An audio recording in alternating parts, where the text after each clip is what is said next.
જય શ્રી કૃષ્ણ વાલા ભક્તો, ભક્તિ વર્ષા ચેનલમાં આપ સૌનું સ્વાગત છે. આપ સૌને મારા જય સ્વામિનારાયણ, જય સિયારામ અને જય હનુમાન મહાવીર.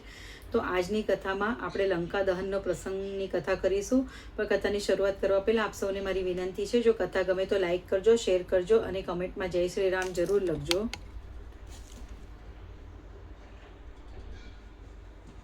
જ્યારે રાવણની સભામાં હનુમાનજીને લાવવામાં આવ્યા અને વિભીષણજીએ પછી રાવણને ના પાડી કે દૂતને ન મારવા, ત્યાંથી આપણે કથા શરૂ કરીએ. રાક્ષસોએ હનુમાનજીના પૂંછડામાં અગ્નિ ચાપીને એમને નગરમાં ફેરવવા. નાનાભાઈ મહાત્મા વિભીષણની વાત દેશકાળની દ્રષ્ટિએ યોગ્ય અને હિતપ્રદ હતી. એ સાંભળીને દશાનને આ રીતે ઉત્તર આપ્યો. હવે રાવણ કહે છે, હે વિભીષણ, તારું કહેવું યોગ્ય છે. ખરેખર દૂતવધની ભારે નિંદા કરવામાં આવી છે, પરંતુ વધ સિવાય બીજો કોઈ દંડ આને અવશ્ય આપવો જોઈએ. વાનરોને પોતાનું પૂંછડું બહુ પ્રિય હોય છે, તે જ એમનું આભૂષણ છે. તેથી શીઘ્રતાથી શીઘ્ર આનું પૂંછડું બાળી નાખો. બળેલા પૂંછડા સાથે આ અહીંથી ભલે જાય. ત્યાં એના મિત્રો, કુટુંબી, ભાઈ બંધુ તથા હિતેશી આને અંગભંગના કારણે દુઃખી અને દયનીય સ્થિતિમાં ભલે જુએ. પછી રાક્ષસરાજ રાવણે એવી આજ્ઞા આપી કે રાક્ષસો આના પૂંછડામાં અગ્નિ ચાપીને આને રસ્તાઓ, ચોતરાઓ અને આખા નગરમાં ફેરવો. સ્વામીનો આ આદેશ સાંભળીને ક્રોધના કારણે કઠોર વ્યવહાર કરનારા રાક્ષસો હનુમાનજીના પૂંછડામાં જૂના સૂતરાઓ કપડાં વીંટાળવા લાગ્યા. જ્યારે એમના પૂંછડામાં કપડાં વીંટાળવા લાગ્યા તે સમયે વનોમાં સૂકા લાકડા મળતા ભભૂકી ઉઠનારા અગ્નિની જેમ તે મહાકપિનું શરીર વધીને ઘણું વિશાળ થઈ ગયું. એટલે જેમ આ જંગલમાં સૂકા લાકડાને અગ્નિ મળતા તેવા કેવો ભભૂકી ઉઠે છે, એવી રીતે હનુમાનજી ક્રોધે ભરાયા. રાક્ષસોએ કપડાં વીંટાળ્યા પછી એમના પૂંછડા પર તેલ ચોપડ્યું અને અગ્નિ ચાપી દીધો. ત્યારે હનુમાનજીને ભારે ક્રોધ ચડી ગયો. એમનું મુખ પ્રાંતકાળના સૂર્યની જેમ અરુણતાથી પ્રકાશી ઉઠ્યું અને તેઓ પોતાના બળી રહેલા પૂંછડાથી જ રાક્ષસોને પીટવા લાગ્યા. ત્યારે ક્રૂર રાક્ષસોએ મળીને ફરી એ વાનર શિરોમણીને કસીને બાંધી લીધા. આ જોઈને સ્ત્રીઓ, બાળકો અને વૃદ્ધો સહિત સમસ્ત નિશાચરો બહુ પ્રસન્ન થયા. ત્યારે વીરવર હનુમાનજી બંધાયેલી સ્થિતિમાં જ હવે શું કરવું એનો વિચાર કરવા લાગ્યા. જોકે હું બંધાયેલો છું, છતાં રાક્ષસોનું મારી સામે કંઈ જોર ચાલવાનું નથી. આ બધા બંધનોને તોડીને હૂંચળીને ફરીથી આમને હણી નાખીશ. યુદ્ધભૂમિમાં હું એકલો જ આ સગળા રાક્ષસોનો સંહાર કરવામાં સંપૂર્ણપણે સમર્થ છું, પરંતુ અત્યારે શ્રી રામચંદ્રજીની પ્રસન્નતા માટે હું આવા બંધનને મૌન રહીને સહી રહ્યો છું. આમ કરવાથી મને ફરી આખી લંકામાં વિચરવાનો અને એનું નિરીક્ષણ કરવાનો મને અવસર મળશે. તેથી સવાર પડતા પડતા મારે લંકા અવશ્ય જોવી છે. ભલે ને આ રાક્ષસો મને વારંવાર બાંધે અને પૂંછડામાં અગ્નિ ચાપીને વ્યથિત કરે, મારા મનમાં આના કારણે લગીરે કષ્ટ નહીં થશે. ત્યાર પછી તે ક્રૂર કર્મા રાક્ષસો કપિકુંજ હનુમાનજીને પકડીને ઘણા હર્ષભેર સાથે લઈને ચાલ્યા અને શંખ તથા ભેરી વગાડીને એમના અપરાધની ઘોષણા કરતા રહીને એમને લંકાપુરીમાં સર્વત્ર ફેરવવા લાગ્યા. શત્રુ દમન હનુમાનજી ઘણા આનંદભેર આગળ વધવા લાગ્યા. સગળા રાક્ષસો તેમની પાછળ પાછળ ચાલી રહ્યા હતા. મહાકપિ હનુમાનજી રાક્ષસોની તે વિશાળ નગરીમાં વિચરતા રહીને તેને જોવા લાગ્યા. તેમણે ત્યાં બહુ વિચિત્ર વિમાન જોયા, કિલ્લાથી ઘેરાયેલા કેટલાક સ્થાનો, જુદા જુદા બનેલા અનેક સુંદર ચબૂતરાઓ, પાસે પાસે રહેલા ઘરોની હારમાળાથી વીંટળાયેલા માર્ગ, નાની નાની અને મોટી મોટી ગલીઓ અને ઘરોના મધ્યભાગમાં આ બધું તેઓ ઝીણવટપૂર્વકથી જોવા લાગ્યા. બધા રાક્ષસો તેમને ચારે તરફ ફેરવવા લાગ્યા. 4 થાંભલાના મંડપ અને રસ્તા પર ફેરવવા લાગ્યા અને આ ગુપ્તચર છે શત્રુનો એમ કહીને એમનો પરિચય આપ્યો. જુદા જુદા સ્થાનોમાં બળતા પૂંછડાના હનુમાનજીને જોવા માટે ઘણા બાળકો, વૃદ્ધ અને સ્ત્રીઓ કુતૂહલવશ ઘરમાંથી બહાર નીકળી આવ્યા. હનુમાનજીના પૂંછડામાં જ્યારે અગ્નિ ચાપવામાં આવી રહ્યો હતો તે સમયે બિહામણી આંખોવાળી રાક્ષસીઓએ સીતાદેવીની પાસે જઈને એમને અપ્રિય વાત કહી. સીતા એટલે હવે રાક્ષસીઓ સીતાજીને કહે છે, હે સીતા, જે લાલ મુખના વાનરે તારી સાથે વાતચીત કરી હતી એના પૂંછડામાં અગ્નિ ચાપીને એને આખા નગરમાં ફેરવવામાં આવી રહ્યો છે. પોતાના અપહરણ જેવી જ દુઃખદ આ ક્રૂરતાભરી વાત સાંભળીને વિદેહ નંદિની સીતા શોકથી સંતપ્ત થઈ ગયા અને મનોમન અગ્નિદેવની સ્તુતિ કરવા લાગ્યા. તે સમયે પવિત્ર હૃદયના સીતા મહાકપિ હનુમાન માટે મંગળ કામના કરીને અગ્નિદેવની ઉપાસના કરવા લાગ્યા અને આમ બોલ્યા. સીતા જેવી પ્રાર્થના કરે છે અગ્નિદેવને કે હે અગ્નિદેવ, જો મેં પતિની સેવા કરી છે અને જો મારામાં થોડી પણ તપસ્યા તથા પાતિવ્રતનું બળ છે તો તમે હનુમાનજી માટે શીતળ થઈ જાઓ. જો બુદ્ધિમાન ભગવાન શ્રી રામના મનમાં મારા પ્રત્યે થોડી પણ દયા છે અથવા જો મારું સૌભાગ્ય બચ્યું છે તો તમે હનુમાનજી માટે શીતળ થઈ જાઓ. સીતાજી આ રીતે પ્રાર્થના કરતા તીવ્ર આંચના અગ્નિદેવ જાણે એમને હનુમાનના મંગળની સૂચના આપતા હોય તેમ શાંત ભાવે બળવા લાગ્યા. ત્યાં પૂંછડામાં અગ્નિ ચંપાયો હોવાથી હનુમાનજીએ વિચાર કર્યો, ઓહો, આ અગ્નિ ચારે બાજુ પ્રજ્વલિત થઈ ગયો હોવા છતાં પણ મને બાળતો કેમ નથી? આમાં આટલી ઊંચી જ્વાળાઓ દેખાય છે તો પણ આ અગ્નિ મને પીડા આપતો નથી. ખરેખર ભગવતી સીતા માતાની દયા, શ્રી રઘુનાથજીનું તેજ તથા મારા પિતાની મિત્રતાના પ્રભાવથી અગ્નિદેવ મને બાળી નથી રહ્યા. ત્યાર પછી કપિકુંજ હનુમાનજીએ વિચાર કર્યો, મારા જેવા પુરુષ અહીં આ નીચ નિશાચરો દ્વારા બંધાઈ જવું કઈ રીતે ઉચિત ગણાય છે? મારે અવશ્ય આનો પ્રતિકાર કરવો જોઈએ. તે સમયે હનુમાનજી દોરડાથી બંધાયેલા હતા અને હનુમાનજી મનોમન વિચાર કરી રહ્યા હતા, યુક્તિ વિચારી રહ્યા હતા કે હું અહીંયાથી કેવી રીતે છટકું. એટલે હનુમાનજી પાસે તો અષ્ટસિદ્ધિ છે, એટલે દોરડામાં બંધાયા હોવા છતાં પણ એ તો સ્વેચ્છાએથી જ દોરડામાં બંધાયેલા હતા.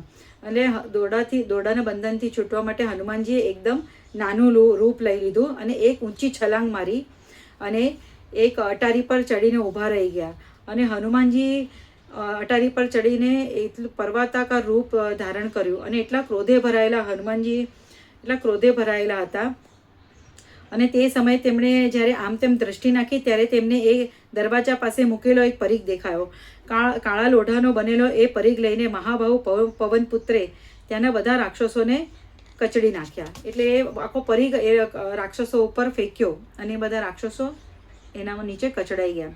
તે રાક્ષસોને હણીને રણભૂમિમાં પ્રચંડ પરાક્રમ કરનાર હનુમાનજી ફરી લંકાપુરીનું નિરીક્ષણ કરવા લાગ્યા. તે સમયે ભડકે બળી રહેલા પૂંછડાથી જે જ્વાળાઓ પ્રગટતી હતી એનાથી અલંકૃત થઈને તે વાનરવીર તેજના પુંજથી ઝળહળતા સૂર્યદેવની જેમ દીપી રહ્યા હતા. હવે લંકાપુરીનું દહન અને રાક્ષસોનો વિલાપ. હનુમાનજીના બધા મનોરથ પૂર્ણ થઈ ચૂક્યા હતા. તેમનો ઉત્સાહ વધી રહ્યો હતો. તેથી તેઓ લંકાનું નિરીક્ષણ કરતા રહીને શેષ કાર્ય વિશે વિચાર કરવા લાગ્યા. હવે હનુમાનજી વિચાર કરે છે, હવે લંકામાં મારા માટે કયું એવું કામ બાકી રહ્યું છે જે આ રાક્ષસોને માટે વધારે સંતાપજનક હોય? પ્રમદાવનને તો મેં પહેલેથી જ ઉજાડી દીધું હતું. મોટા મોટા રાક્ષસોને પણ મૃત્યુના મુખમાં હોમી દીધા અને રાવણની સેનાના એક અંશનો સંહાર કરી નાખ્યો.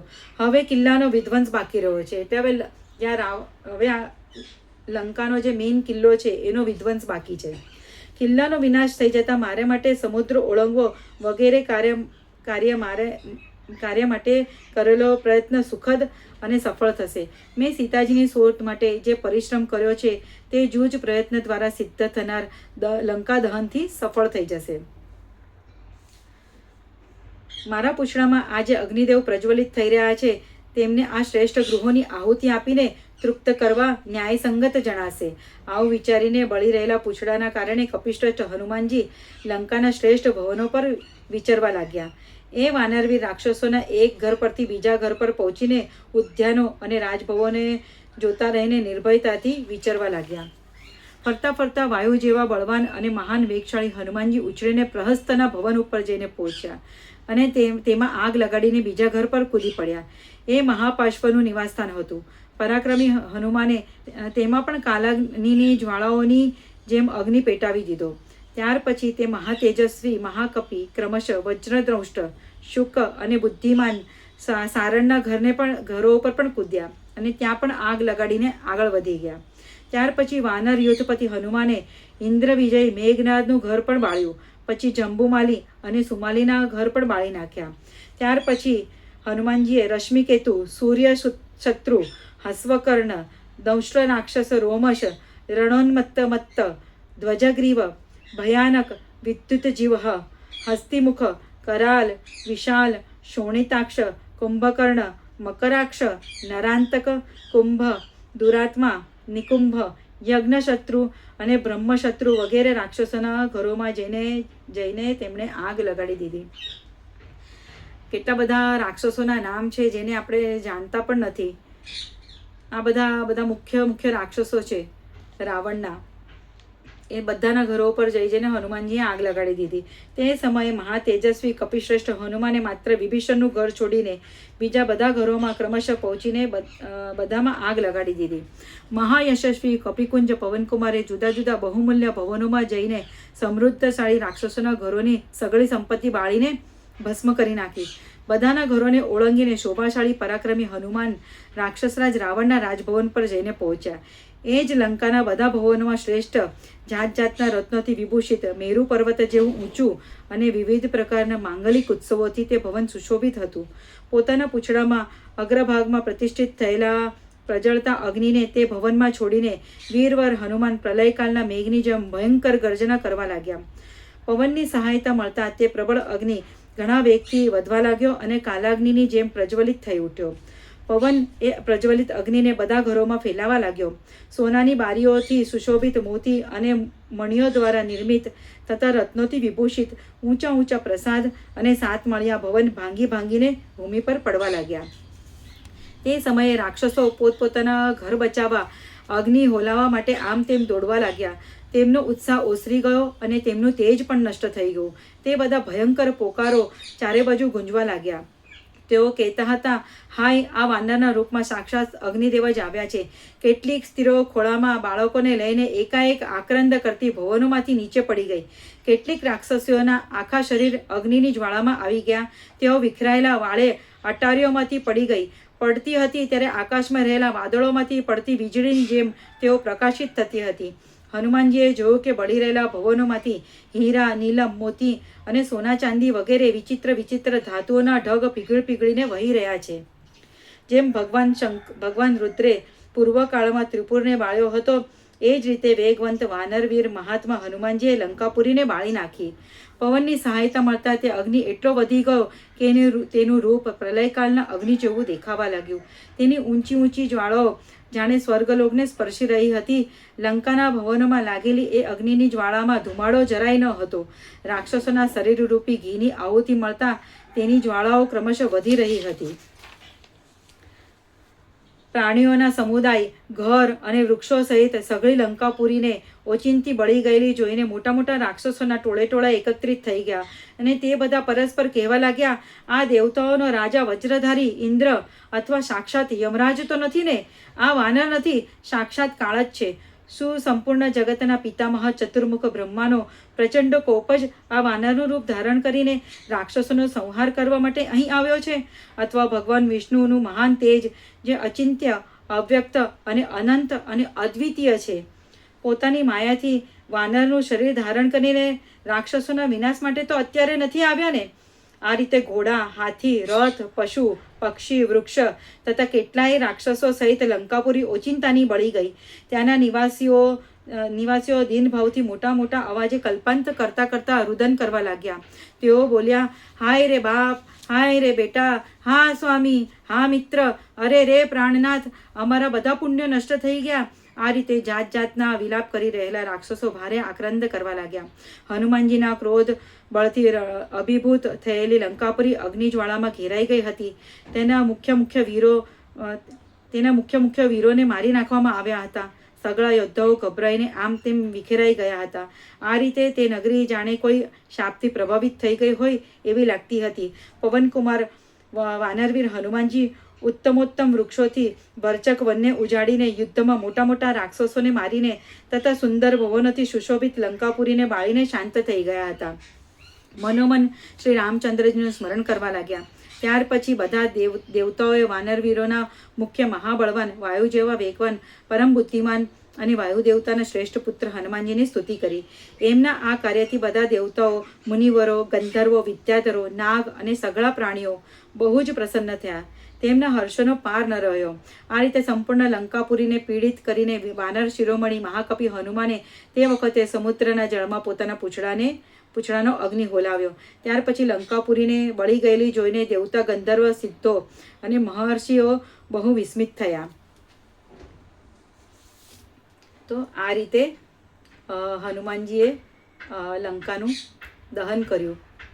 હવે મારા મતે, મારા વિચારે તો હું એમ કહું કે હનુમાનજીએ કંઈ લંકા નથી બાળી. કારણ હનુમાનજી કંઈ લંકા બાળવાના હેતુથી તો લંકામાં પ્રવેશ કર્યો જ નહોતો. કારણ હનુમાનજી તો સીતા માતાની શોધ લેવા માટે જ આવ્યા હતા. અને હનુમાનજી કંઈ તેલ, કપડાં, ઘી કંઈ લઈને નહોતા આવ્યા કે હું લંકાને બાળી નાખીશ. જેમ જેમ હનુમાનજીના સામે પરિસ્થિતિ ઉત્પન્ન થઈ એ રીતે હનુમાનજીએ કાર્ય કર્યું. અને આ લંકા બળવાનું કારણ પણ રાવણ પોતે જ છે ને, રાવણના જ કર્મ છે ને, કે એના જ કર્મથી લંકા બળી છે. તો મારું માનવું એ છે કે આ તત્વજ્ઞાનના મતે જો તમે વિચાર કરો તો આપણા દુઃખનું કારણ આપણે પોતે જ છે. કારણ અને આપણે હંમેશા બીજાનું સારું વિચારવું જોઈએ, કોઈનું ખરાબ ન વિચારવું જોઈએ. કારણ કે જો બીજાનું આપણે ખરાબ વિચારીએ અને ખરાબ એનું થાય એવું ઈચ્છીએ તો એ ઈર્ષાની અગ્નિમાં આપણે જ બળતા હોઈએ છીએ. તો આપણે કદી કોઈનું ખરાબ ન વિચારવું, આપણે આપણા જ આનંદમાં રહેવું. અને આ બધી કથાઓ પરથી, આ બધા આપણા પ્રભુના ચરિત્રો પરથી આપણે બધી શીખ લેવી જોઈએ કે આપણે હંમેશા બધાનું સારું વિચારવું જોઈએ. તો આજની કથાને અને વાણીને અહીં જ વિરામ.